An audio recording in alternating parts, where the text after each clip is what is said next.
C'est un voyage que j'ai préparé depuis longtemps, quelques mois, 4 à 5 mois pour le préparer.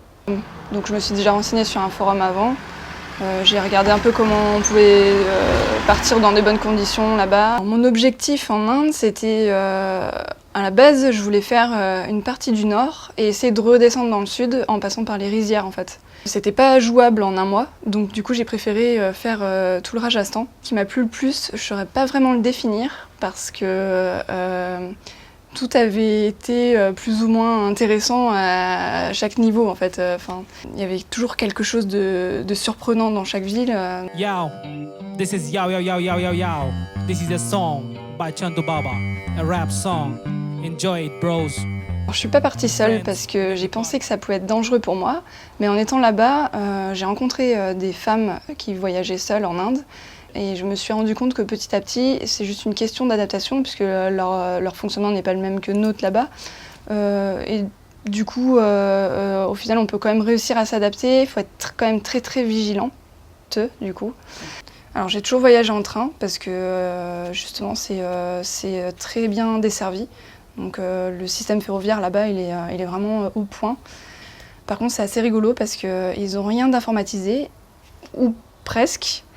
Et pour retrouver son nom sur les wagons des trains, c'est des fiches imprimées en fait avec les noms et les places assises. Donc il faut chercher son prénom et son nom sur les portes des trains. Donc là c'est assez phénoménal parce que quand tu es un peu en retard et que tu dois prendre ton train, c'est un peu la panique quoi.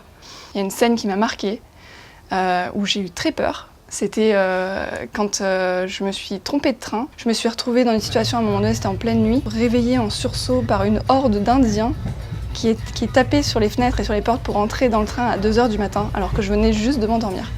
Et là, j'ai commencé vraiment à avoir peur parce qu'ils sont tous rentrés dans le wagon à l'affût et en criant, en parlant.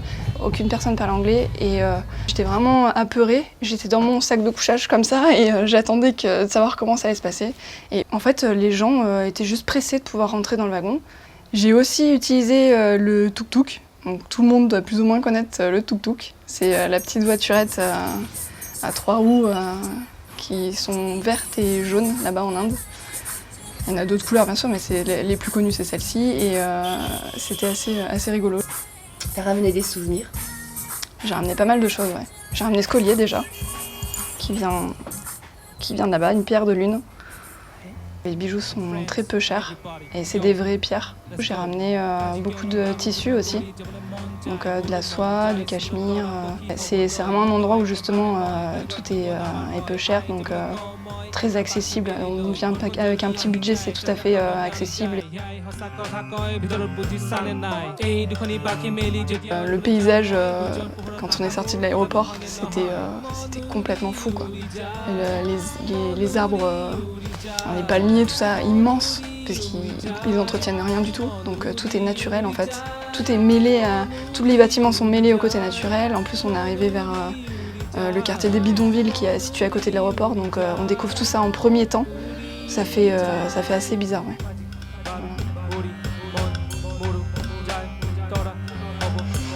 Tu sèches.